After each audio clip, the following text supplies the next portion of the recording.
Como lidar com as emoções. Capítulo 4. Lidando com o medo. Atados pelo medo. Milhões de criaturas humanas acham-se presas a falsas religiões, na escravidão de um temor servil, de estulta indiferença, trabalhando como animais de carga, destituídos de esperança, alegria ou inspiração, e tendo apenas um tolo temor do além. É unicamente o Evangelho da graça de Deus que pode dar sentido à vida. Não confiando em Deus. Muitos negligenciam juntar para si um tesouro no céu, fazendo bem com os recursos que Deus lhes emprestou. Desconfiam de Deus e têm 1000 temores acerca do futuro. Como os filhos de Israel, eles têm um mau coração de incredulidade. Deus proveu este povo com abundância, à medida que suas necessidades o requeriam, mas eles tomaram emprestadas dificuldades para o futuro. Em suas viagens queixavam-se e murmuravam, dizendo que Moisés os libertara para matá-los de fome, bem como a seus filhos. Necessidades imaginárias cerravam-lhe os olhos e o coração para não verem a bondade e as misericórdias de Deus em seu jornadear, e foram ingratos para com todas as suas bênçãos. Assim também é o descrente professo povo de Deus nesta época de incredulidade e degeneração. Receia vir a passar necessidades, ou que seus filhos se tornem necessitados, ou que seus netos fiquem desamparados. Não ousam confiar em Deus. Não têm genuína fé naquele que desconfiou as bênçãos e generosidades da vida e lhes deu talentos para usar para sua glória na promoção de sua causa. Satanás governa pelo medo. Deus nunca força a vontade ou a consciência. Porém, um recurso constante de Satanás para alcançar domínio sobre os que de outra maneira não pode seduzir é o constrangimento pela crueldade. Por meio do medo ou da força, procura reger a consciência e conseguir para si mesmo homenagem. Para realizar isso, opera tanto pelas autoridades eclesiásticas como pelas seculares, levando-as à imposição de leis humanas em desafio à lei de Deus. Consultar temores fortalece-os. Se tomarmos conselho com as nossas dúvidas e temores, ou procurarmos solver tudo que não podemos compreender claramente antes de ter fé, as dificuldades tão somente aumentarão e se complicarão. Mas se chegarmos a Deus convencidos de nosso desamparo e dependência, tais quais somos e com humildade e confiante fé, fizermos conhecidas nossas necessidades, aquele cujo conhecimento é infinito, e o qual tudo vê na criação, governando todas as coisas por sua vontade e palavra, ele pode atender e atenderá ao nosso clamor e fará a luz brilhar em nosso coração. Pela oração sincera somos postos em ligação com a mente do infinito. Não temos no mesmo momento evidência notável de que a face do nosso Redentor se inclina sobre nós em compaixão e amor, mas é realmente assim. Podemos não sentir seu contato visível, mas sua mão está sobre nós em amor e compassiva ternura. Causa da enfermidade.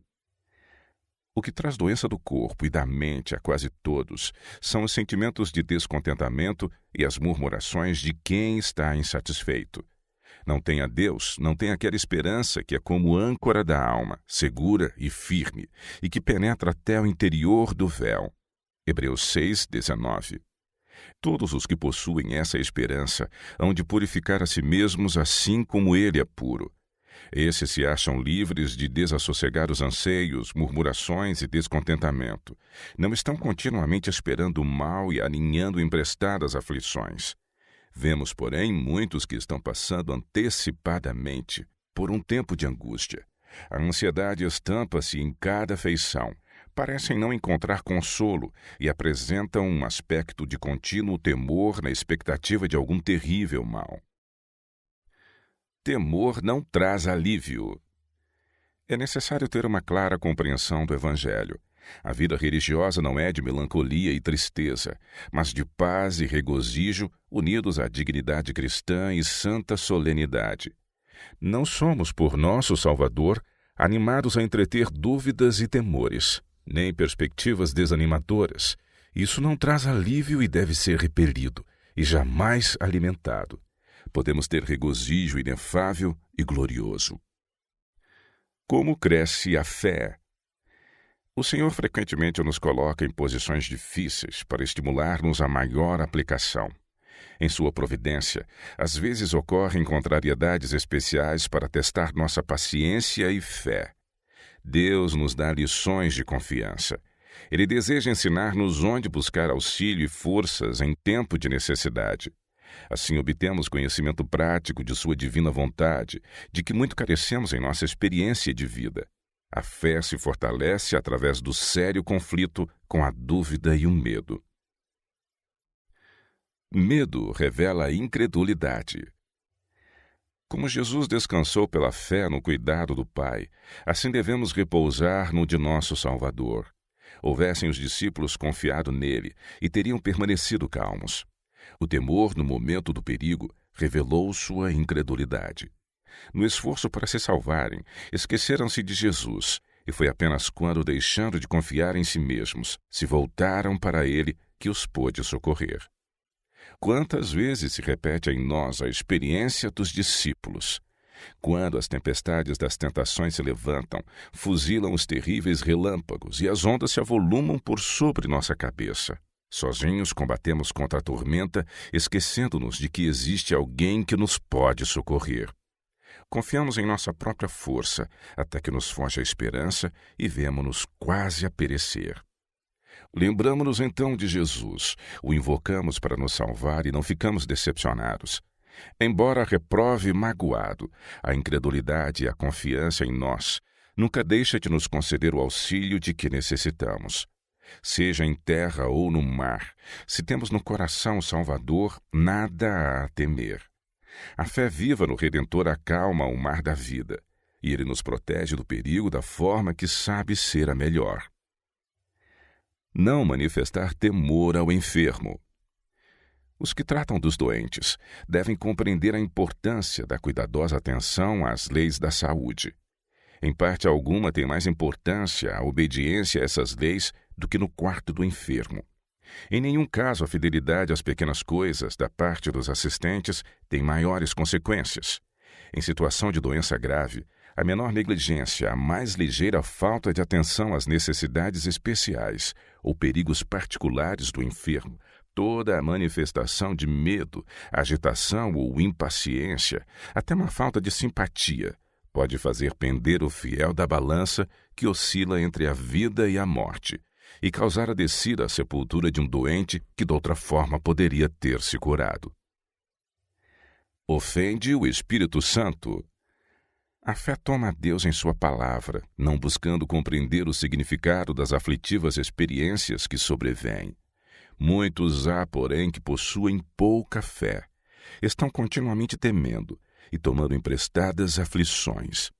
Estão dia a dia cercados de provas do amor de Deus, fruem cada dia as bondades de sua providência, mas eles passam por alto essas bênçãos. E as dificuldades que encontram, em lugar de os conduzir para Deus, dele os separam, porque despertam desassossegos e queixas. Jesus é seu amigo. Todo o céu se acha empenhado em seu bem-estar e seu temor e queixas ofendem o Espírito Santo. Não é porque vejamos ou sintamos que Deus nos ouve que devemos crer.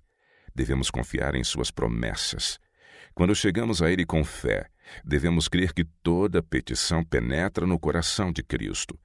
Quando temos pedido sua bênção, devemos crer que a receberemos e agradecer-lhe porque a temos. Entreguemo-nos então aos nossos deveres, certos de que a bênção virá quando dela mais necessitarmos. Quando houvermos aprendido a fazer assim, saberemos que nossas orações são atendidas. Deus fará por nós muito mais abundantemente, Efésios 3:20, segundo as riquezas da sua glória, Efésios 3:16, e a operação da força do seu poder, Efésios 1, verso 19. Libertação do medo. Arão, assim como o povo, recuava de Moisés, temendo chegar-se a ele. Êxodo 34, verso 30. Vendo sua confusão e terror, mas sem saber a causa, insistiu com eles para que se aproximassem. Apresentou-lhes a garantia da reconciliação com Deus e lhes assegurou o restabelecimento de seu favor. Nada perceberam em sua voz a não ser amor e solicitude, e finalmente aventurou-se um a aproximar-se dele. Muito atônito para que pudesse falar, silenciosamente apontou para o rosto de Moisés e então para o céu.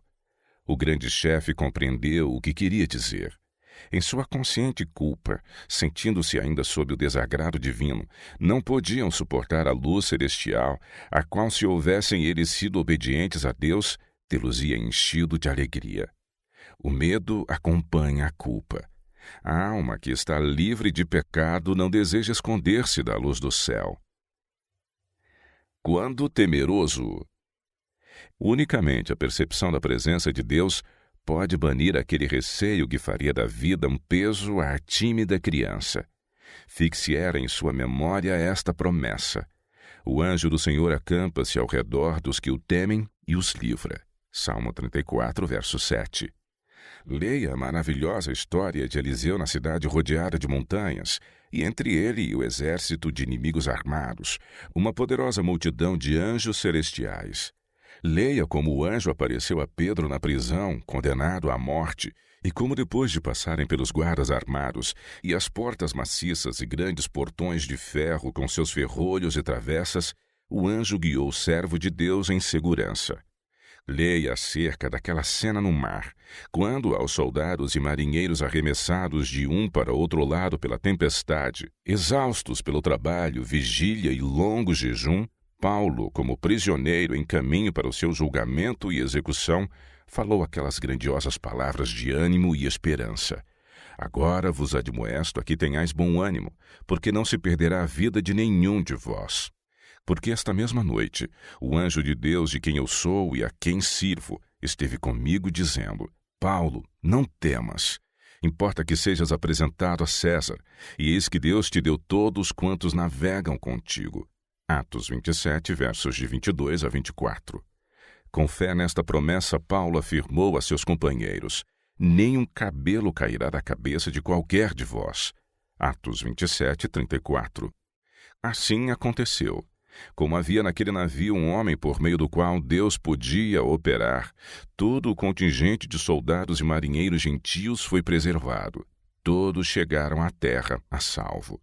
Atos 27, 44. Deus trata com clareza. O Salvador não nos engana. Não nos diz: não tema, seu caminho está livre de perigos. Ele sabe que há provações e perigos, e é sincero conosco. Não se propõe tirar seu povo de um mundo de males e pecados, mas indica-nos infalível refúgio. Sua oração em favor dos discípulos foi: não peço que os tires do mundo, mas que os livres do mal. João 17, verso 15. No mundo, diz ele, tereis aflições, mas tende bom ânimo, eu venci o mundo. João 16, verso 33. Olhar para fora de si mesmo. Olhe para fora de si mesmo, para Jesus. Reconheça que você é um pecador que, ao mesmo tempo, tem o privilégio de depender de Cristo como o seu Salvador. Ele veio para chamar ao arrependimento não os justos, mas os pecadores. Dificuldades e sugestões são apresentadas por Satanás à mente humana para ver se consegue enfraquecer a fé e destruir o ânimo. Ele tem múltiplas tentações que despeja sobre sua mente uma após outra, mas comprometer suas emoções e ceder aos sentimentos pode significar aceitar o mau hóspede da dúvida e, assim procedendo, emaranhar-se nas dificuldades do desespero. Você pode perguntar: que farei com tão terríveis sugestões? Expulse-as da mente, olhando e contemplando as imaculadas profundezas do amor do Salvador. Não exalte seus sentimentos falando deles e adorando-os, quer sejam bons ou maus, tristes ou animadores. Pela confiança em Jesus. Jesus nos convida a ir ter com Ele, para tirar de nossos cansados ombros a carga, colocar sobre nós o seu jugo que é suave e o seu fardo que é leve. O trilho pelo qual Ele nos convida a andar nunca nos teria custado um tormento se sempre tivéssemos nele andado. É quando nos extraviamos do caminho do dever que este se torna difícil e espinhoso. Os sacrifícios que temos de fazer ao seguir a Cristo são apenas outros tantos passos para retornar ao caminho da luz, da paz e felicidade. As dúvidas crescem ao contemporizarmos com elas, e quanto mais contemporizarmos, tanto mais difícil é vencê-las.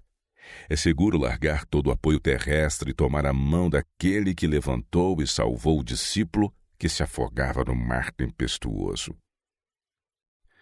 Cristo, o portador de fardos.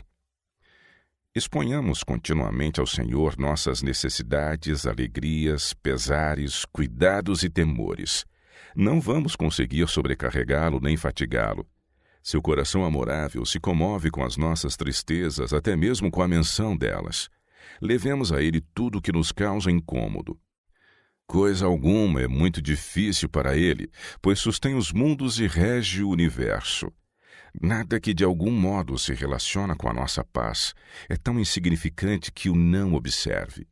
Não há em nossa vida capítulo demasiado obscuro para que eu possa ler, perplexidade alguma por demais intrincada para que a possa resolver.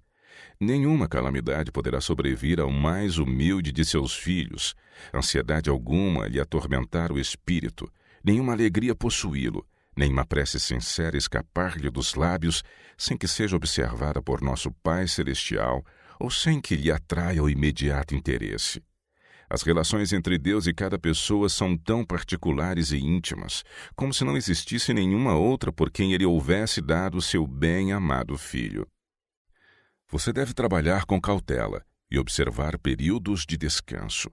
Assim procedendo, reterá seu vigor físico e mental e tornará seu trabalho muito mais produtivo. Depressão. Tristeza extrema e abatimento fora de proporção quanto a qualquer causa alegada. A depressão pode ser o estágio final de um longo processo ansioso, gerado pelo sentimento de culpa, pelo medo e por uma estranha sensação de vazio interior.